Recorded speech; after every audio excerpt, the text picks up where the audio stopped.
Olá a todos, que a graça e a paz de nosso Senhor Jesus seja sobre cada um de vocês que estão conosco hoje. Eu quero começar lendo a declaração do salmista Davi no Salmo 40. Ele começa o texto dizendo assim: Esperei confiantemente no Senhor, e ele se inclinou para mim e me ouviu quando clamei por socorro. Esperar nós já estamos esperando, não é verdade? Mas a diferença para mim nesse versículo é esse verbo confiar. Né? O salmista diz: Esperei confiantemente. E é assim, e é isto que Deus espera de mim e de você. Que nós esperemos, mas confiante. Confiante de que Ele tem cuidado, confiante de que Ele está no controle, confiante que Ele vai dar um rumo, né, para essa situação toda em que estamos vivendo no nosso país e no mundo. Né? E vamos sair dessa e vamos seguir em frente, né? Mas esperando confiantemente. Eu quero orar. Vamos orar. Logo depois vamos ter um período de adoração, louvor.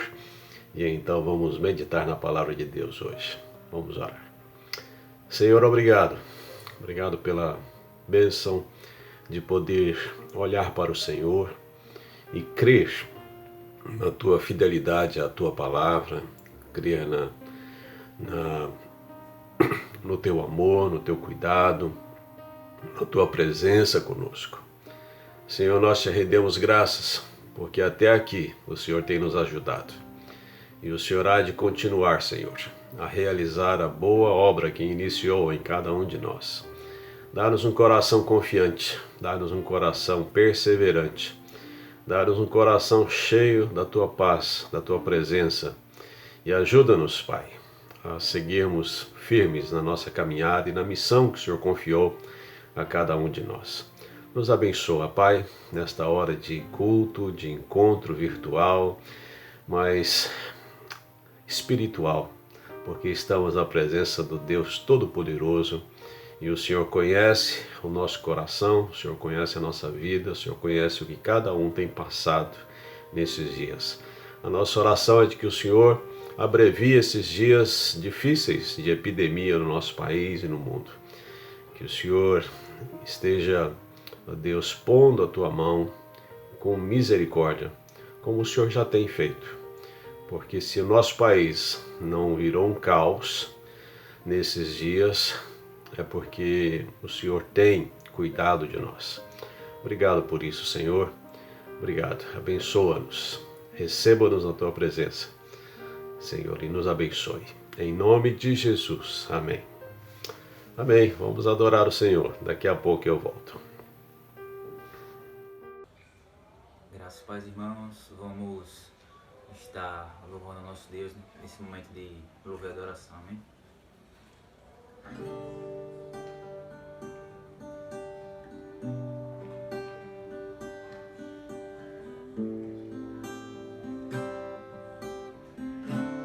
Deus enviou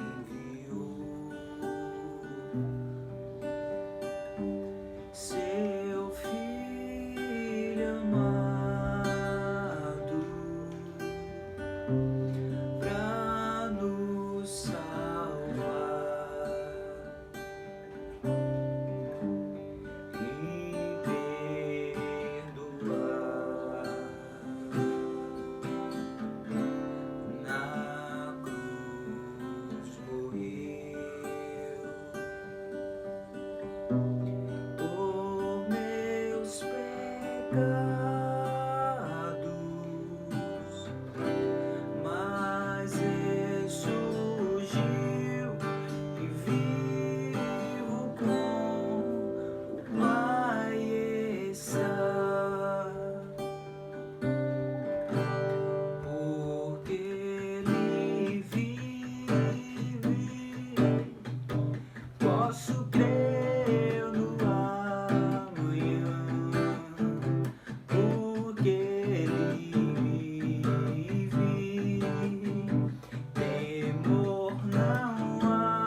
saber, o conhecer é de Deus.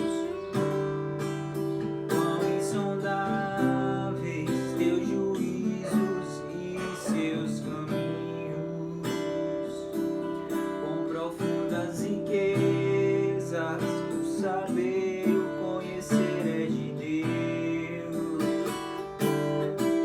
Quão insondáveis teus juízos e seus caminhos. A Ele a glória, a Ele a glória, a Ele a glória, para sempre. Amém. A Ele a glória, a Ele a glória, a Ele a glória, para sempre. Amém. Para sempre. Amém.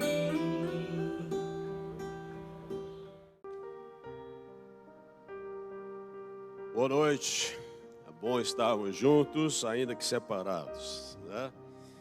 Eu gostaria de convidar você para nós meditarmos hoje em uma família diferente, né? Eu quero convidar você para vermos um pouco sobre Pedro e sua sogra no momento em que ela está enferma na casa dele.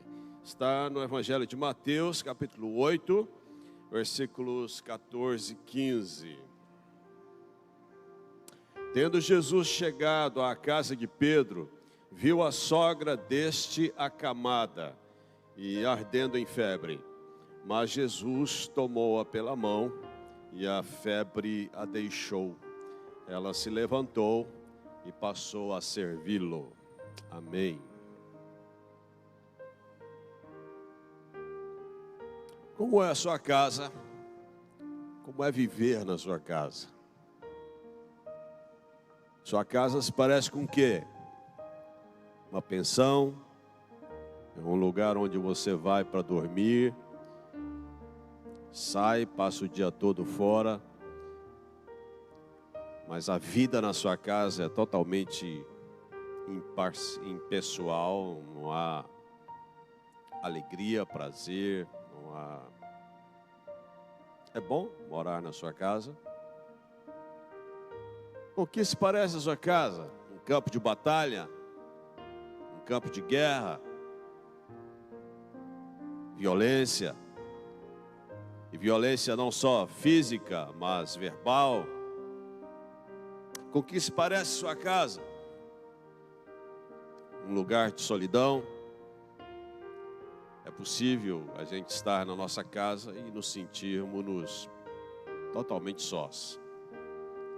Eu conheci 2 irmãos que moravam debaixo do mesmo teto e, no entanto, se falavam muito pouco. Cada um no seu canto, cada um no seu quarto. Muito triste isso.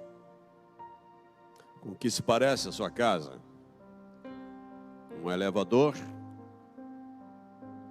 onde a gente mal olha no rosto do outro, onde a gente simplesmente entra e sai.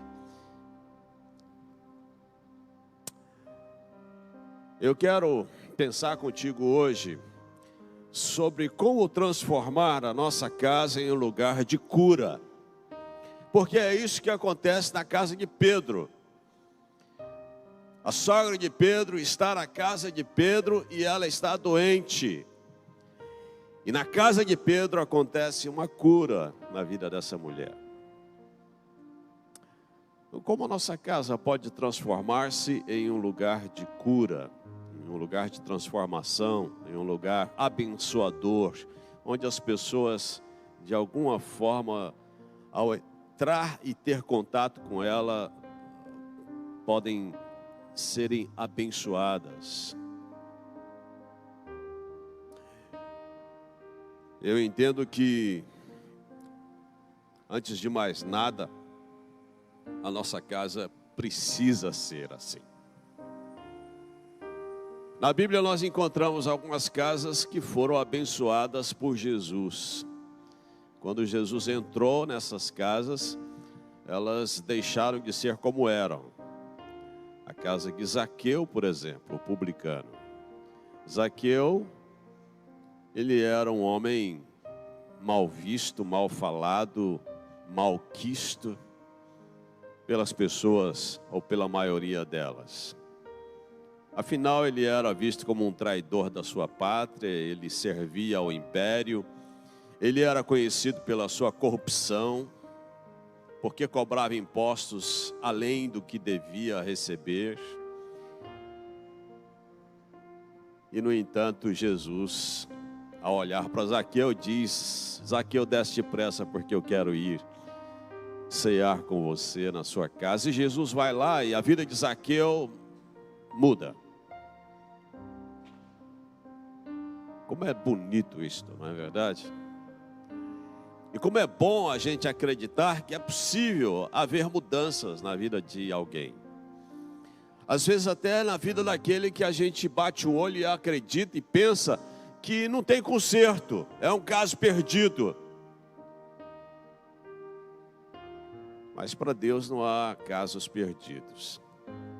Deus pode mudar a vida, Deus pode mudar o clima de uma casa, Deus pode mudar a casa, o lar de uma pessoa totalmente. É possível você olhar para o seu lar, para a sua família e pensar que não tem conserto, é um caso perdido, chegou o fim.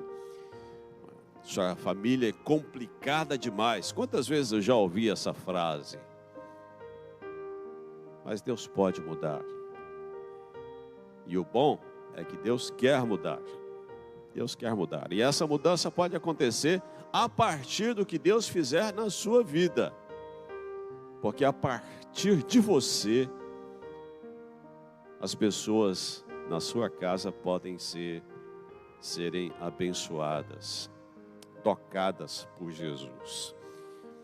Nós podemos citar tantos outros exemplos. A casa de Jairo, a casa de Lázaro, que estava já morto já há dias.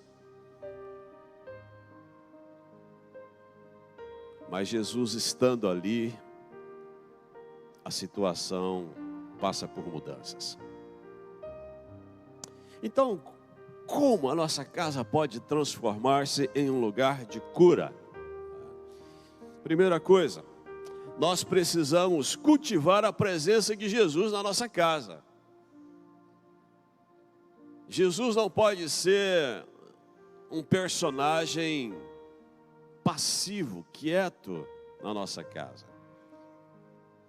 Ora, se nós estamos passando por um momento de crise, de dificuldade, de luta dentro da nossa casa, nós precisamos dar liberdade para esse Jesus, a quem nós cremos que tem todo o poder e toda a autoridade, possa interagir e tocar e agir. Eu conheci um casal que vivia em pé de guerra um com o outro, marido e mulher. Em uma de suas brigas ele chegou até mesmo a jogar ácido nas roupas dela. E quando eu os conheci, essa mulher frequentava a nossa igreja, o marido não era. Mas lá pelas tantas ele se dispôs a ouvir o evangelho e acabou entregando sua vida a Jesus e começou a frequentar a igreja.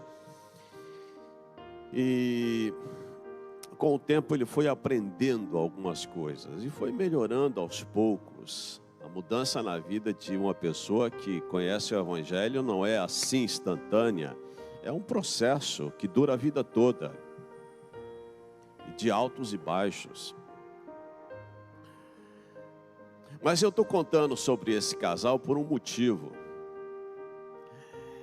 Diante das crises que eles viviam, eu sempre motivava-os a orarem juntos, a buscarem a Deus.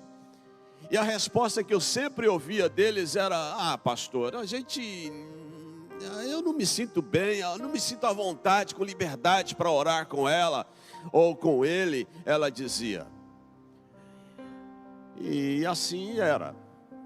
Eles diziam, a gente ora cada um no seu canto.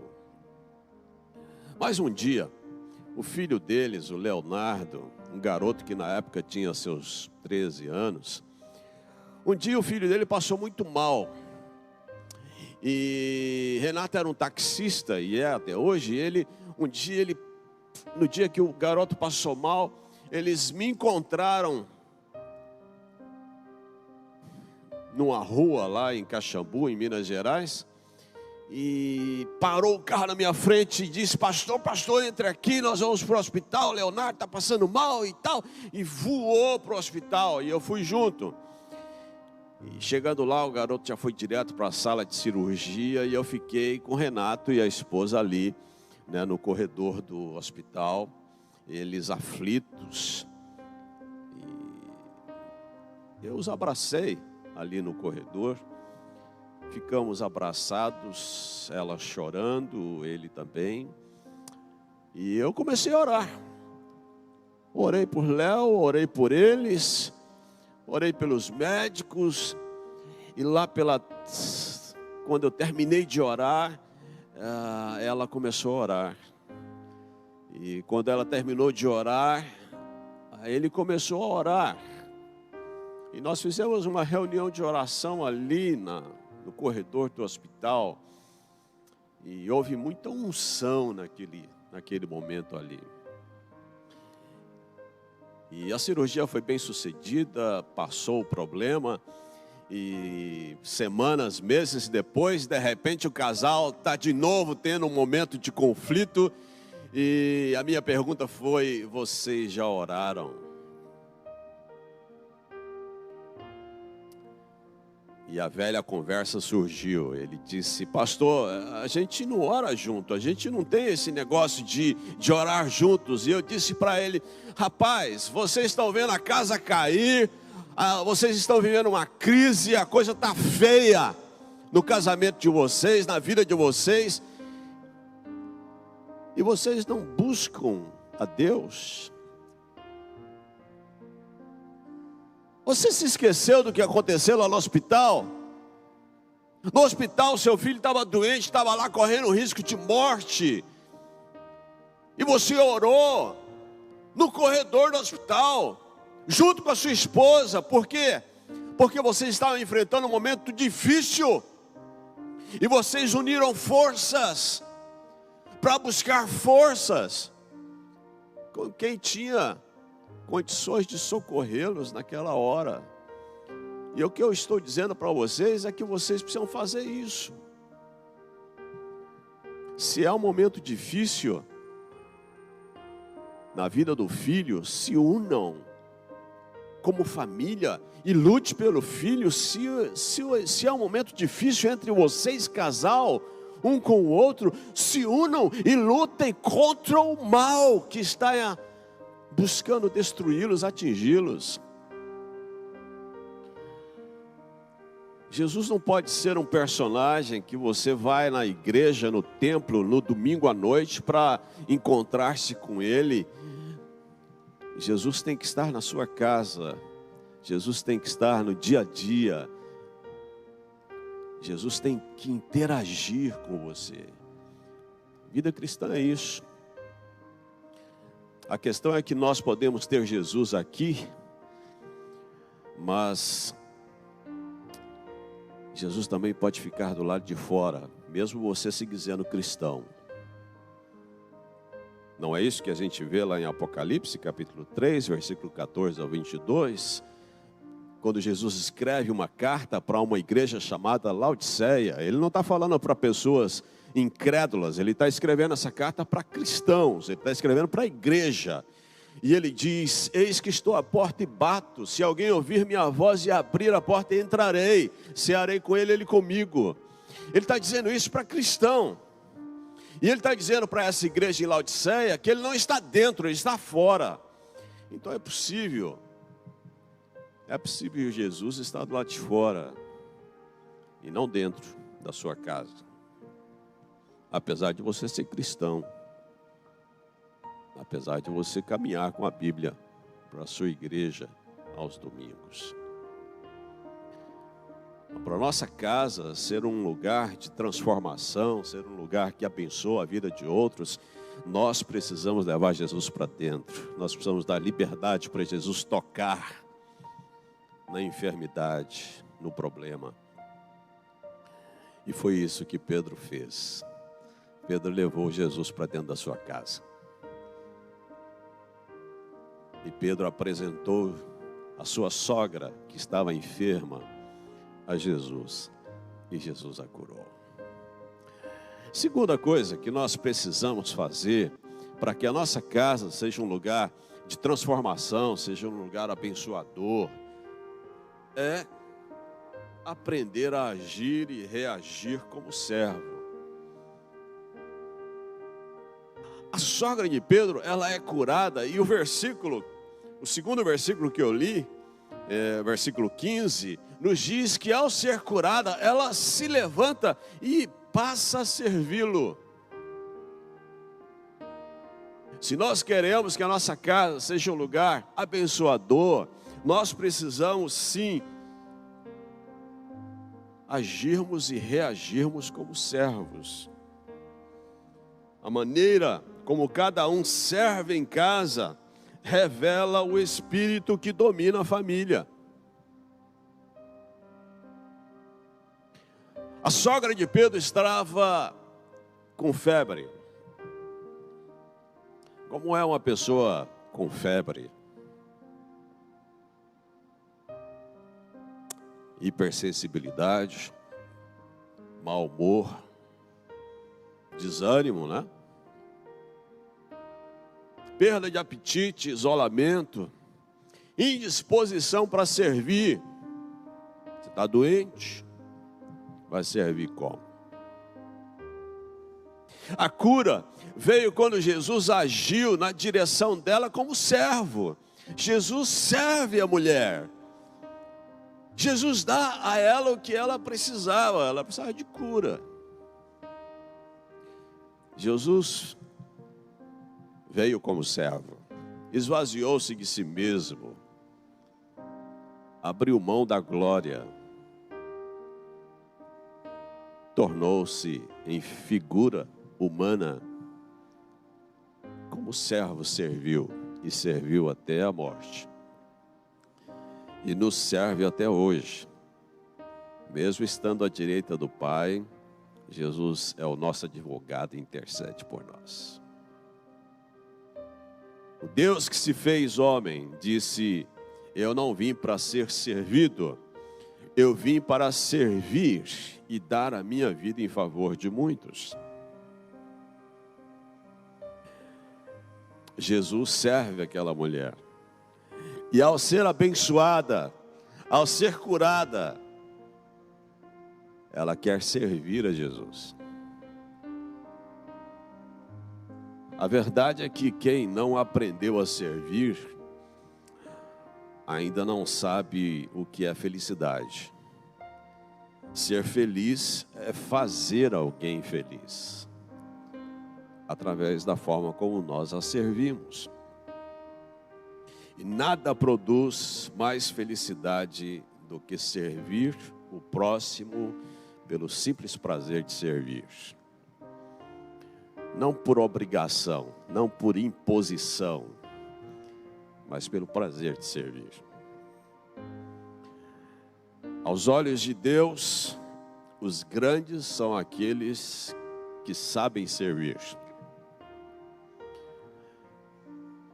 Você é um servo na sua casa, um servo de Deus na sua casa. Você participa dos problemas da sua casa. Não participar no sentido de criá-los, mas no sentido de cooperar para que os problemas sejam solucionados. Você soma ou você divide?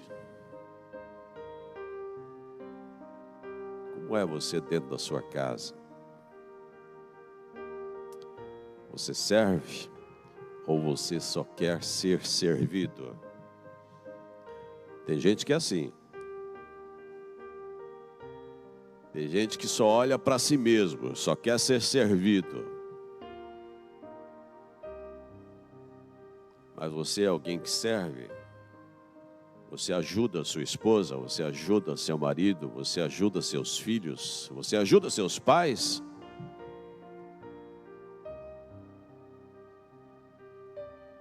Há 3 marcas no coração de um servo. Segunda carta de Paulo a Timóteo, capítulo 2, versículo 24, nos fala de 3 marcas no coração de um servo. E essas 3 marcas são brandura, paciência e mansidão. Paulo diz para Timóteo que o servo, ele tem isso, ele desenvolve isso. Brandura, paciência e mansidão. Mas o que é brandura? No dicionário diz que brandura é o que cede com facilidade à pressão ou ao tato, macio, mole, meigo, terno, afável, agradável, palavras brandas, de pouca intensidade, moderado, fraco, vento brando, fogo brando. Brandura, o servo é alguém brando. Ou seja, o servo não é aquele que arrebenta as coisas, né? Brando, equilibrado. Esse é o servo. Você é servo assim? Você busca ser um servo assim? Eu conheci um pastor lá em Minas Gerais, em Monte Verde. Ele foi pastor de uma igreja batista lá, já falecido. E uma vez estando com ele, tomando café em sua casa, eu disse a ele: pastor, até hoje, das pessoas que eu conheço, o senhor é a pessoa mais tranquila que eu conheci até hoje. O senhor é uma pessoa agradável, né, meiga, né, que, puxa, doce, é bom, né, estar com o senhor. Quem é que não gosta da sua companhia? Aí ele virou-se para mim e disse assim: Fausto, mas eu nem sempre fui assim. Eu vou te contar uma história. Ele me disse, teve uma vez que eu estava com um problema com uma pessoa na igreja, e era um culto no meio de semana, e terminado o culto, nós estávamos ali fora, né, nos despedindo e conversando ali um pouquinho com as pessoas antes de irmos para casa. E de repente aquela pessoa com quem eu tinha problema de relacionamento, ela virou-se para mim e me fez uma desfeita, ela me destratou ali na frente das pessoas. E eu fiquei muito louco com aquilo, subiu o sangue, e eu cerrei os punhos e dei-lhe um soco na boca, ali na frente da igreja, depois de um culto. Escândalo. Os irmãos olharam para mim, pastor, e já vieram e me seguraram, e aquela coisa toda. E eu fui para casa. Quando eu cheguei em casa, eu entrei no meu quarto, coração pesado, uma sensação de culpa, de vergonha, de pecado. E eu me ajoelhei no meu quarto sozinho e comecei a chorar compulsivamente diante de Deus. E naquela noite eu disse para Deus assim, Ele falando para mim, eu disse para Deus: Senhor, eu não tenho condições de lhe servir. Eu não sirvo para te servir assim. Me perdoe pelo que eu cometi nessa noite. Tem misericórdia da minha vida. Mas se o Senhor não mudar a minha vida, se o Senhor não mudar, se o Senhor não me der controle, eu não tenho condições de ser servo teu. E ele disse: Fausto, naquela noite juntos, e resolvemos nossas diferenças e problemas. Ser servo é necessário brandura. Então, o jeito como você fala na sua casa, o tom de voz, a sua postura física, o seu péssimo humor dentro de casa, tem a ver sim com a sua capacidade de ser servo de Deus na sua casa. Segunda característica de servo apresentada por Paulo a Timóteo, na segunda carta de Timóteo, capítulo 2, verso 24, além de brandura, é paciência. Paciência, no dicionário diz que é virtude de quem suporta males e incômodos, sem queixumes nem revolta. Qualidade de quem espera com calma o que tarda. Perseverança em continuar um trabalho, apesar de suas dificuldades e demora. Isso é ter paciência, não é pouca, né? Ser servo é alguém que exercita brandura e paciência. Mas não só isso. Paulo disse a Timóteo que também é mansidão, né? Além de brandura e paciência, mansidão. E o dicionário diz que mansidão é quem é brando de gênio, reduzido do estado selvagem e feroz ou arisco, a inofensibilidade ou docilidade. Alguém amansado, plácido, sossegado, tranquilo, que não faz ruído. Isso é mansidão. Ser servo não é fácil. Por isso eu e você precisamos depender de Deus para servi-lo na nossa casa ou aonde formos. Nem sempre acertamos, porque não somos perfeitos, mas precisamos depender de Deus para servir melhor. Terceira coisa que nós precisamos para que a nossa casa seja um lugar de transformação é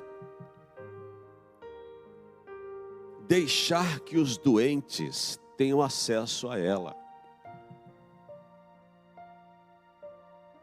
A sogra de Pedro estava na casa de Pedro. Como é que as pessoas vão ser curadas se não deixamos que elas se aproximem, se não deixamos que elas tenham um lugar em nosso relacionamento familiar?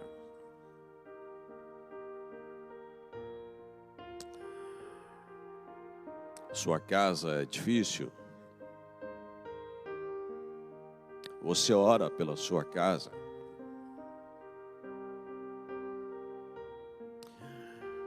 A minha conversão ao Evangelho aconteceu quando eu tinha 18 anos. E eu não gostava da minha família. E eu não gostava da minha família porque minha família tinha problema demais. Na minha adolescência eu pensava, puxa, por que eu não nasci na família de fulano, que parece ser uma família normal? Por que eu nasci nessa família tão complicada? Na época, 2 irmãos mais velhos envolvidos com droga, dependência química, viviam brigando com meu pai. A minha adolescência foi um inferno, só vendo briga o tempo todo. E de repente eu conheço o Evangelho.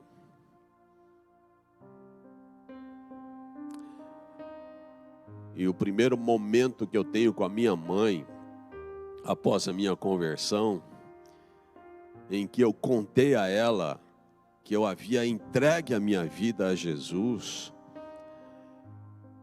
ela me abraçou, se emocionou, e eu disse a ela, mãe, a partir de hoje, eu também vou orar pela nossa família.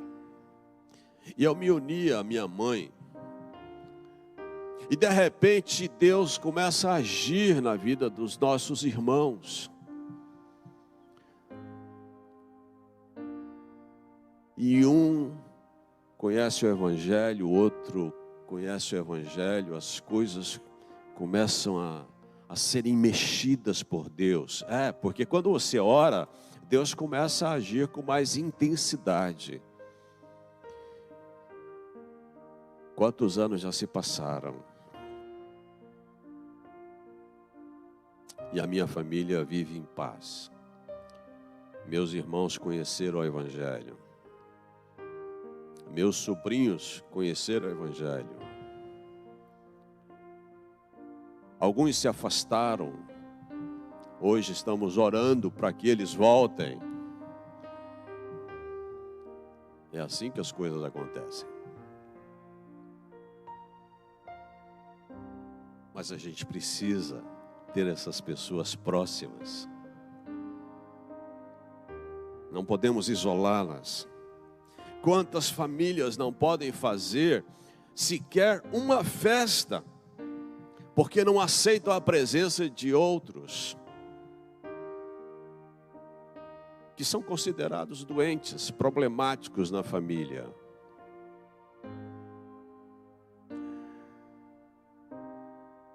Deus quer curar as nossas famílias. Deus quer curar.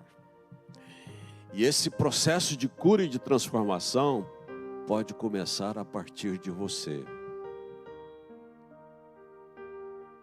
A cura veio depois que Jesus serviu aquela mulher que estava doente. E em sendo curada, ela se levantou e passou a servi-lo. Você já foi curado por Jesus?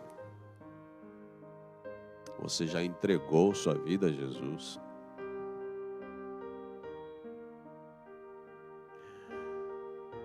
As feridas da sua alma, seus pecados, já foram tocados por Jesus? Você já os expôs a Jesus? Jesus tem liberdade para operar na sua vida, para transformar sua vida. Você já confessou seus pecados a Deus e já entregou sua vida a Ele? Esse é o começo da mudança. É a partir daí que as coisas vão mudar na sua casa. É a partir daí que as brigas vão começar a acabar. É a partir daí que as coisas vão começar a ter um outro rumo. Então, hoje, pode haver salvação na tua casa. E a minha oração é que você se renda a Deus hoje. E que você passe a servir a Deus a partir de hoje. E que você seja uma bênção para a glória de Deus, para a sua casa também. Vamos orar? Quero orar por você. Senhor, obrigado, porque nós estamos ao alcance das tuas mãos. Nós estamos ao alcance da tua graça, da tua misericórdia, do teu toque de poder. O Senhor pode tirar, Senhor, vidas do império das trevas, vidas escravizadas, dominadas, derrotadas, desgraçadas. O Senhor pode tirar essas vidas em um estado de perdição tão grande. E pela tua graça, o Senhor pode transformar suas vidas, libertá-los, curá-los. O Senhor pode, Senhor. E eu louvo teu nome porque eu creio que nesta hora o Senhor está fazendo isso na vida de alguém. Pai, em nome de Jesus,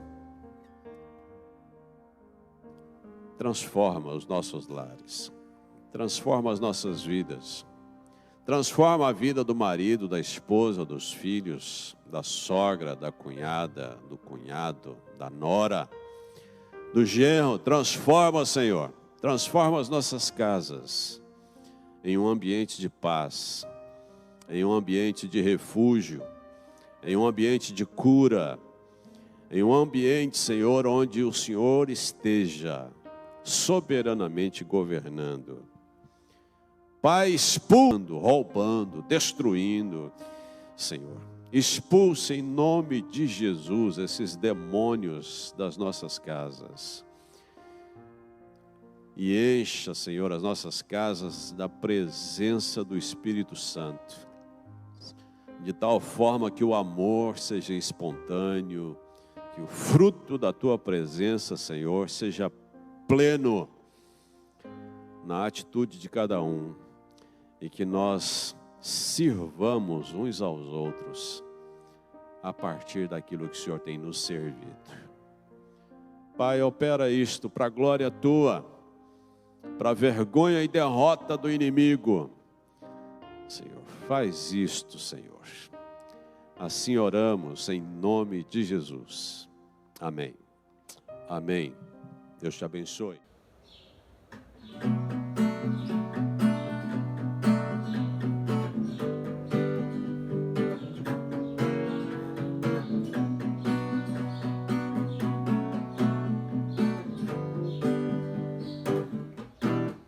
Pelo Senhor marchamos sim, teu exército poderoso é, sua glória será vista em toda a terra. Vamos cantar o canto da vitória, glória a Deus, vencemos a batalha, toda arma contra nós perecerá. O nosso general é Cristo, seguimos os seus passos, nenhum inimigo nos resistirá. O nosso general é Cristo, seguimos os teus passos, nenhum inimigo nos resistirá. Com o Messias marchamos sim, tuas mãos, a chave da vitória, que nos leva a possuir a terra prometida. Vamos cantar o canto da vitória, glória a Deus, vencemos a batalha, toda arma contra nós perecerá, perecerá, porque o nosso general é Cristo, seguimos os teus passos, nenhum inimigo nos resistirá. O nosso general é Cristo, seguimos os teus passos, nenhum inimigo nos resistirá.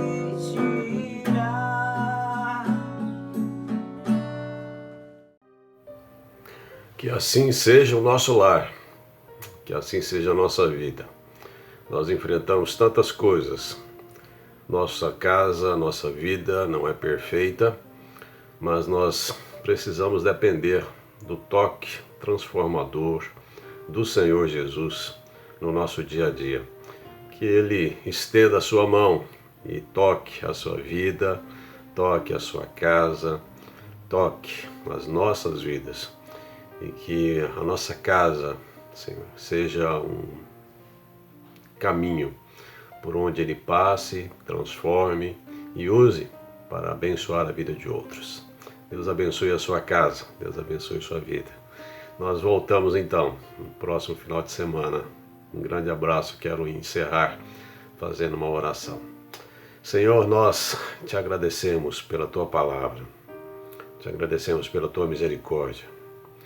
Reconhecemos a tua bondade. Reconhecemos a tua santidade. Reconhecemos, Pai, o quanto somos carentes da tua graça, da assistência do Espírito Santo na nossa vida. Senhor, sonda-nos, perdoa-nos, faz a tua obra no nosso coração, na nossa vida. Dá-nos forças para resistirmos os dias maus, para resistirmos os homens maus, para resistirmos às nossas próprias fraquezas e pecados. Pai, sustenta-nos, Senhor, sustenta-nos. E toca na nossa vida, toca na nossa casa. Usa, Senhor, a nossa vida, usa a nossa casa para abençoar a vida de outros. Assim oramos, agradecidos em nome de Jesus. Amém.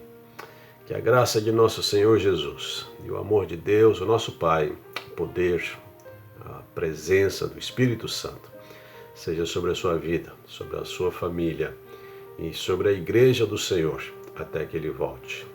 Um grande abraço. Até mais.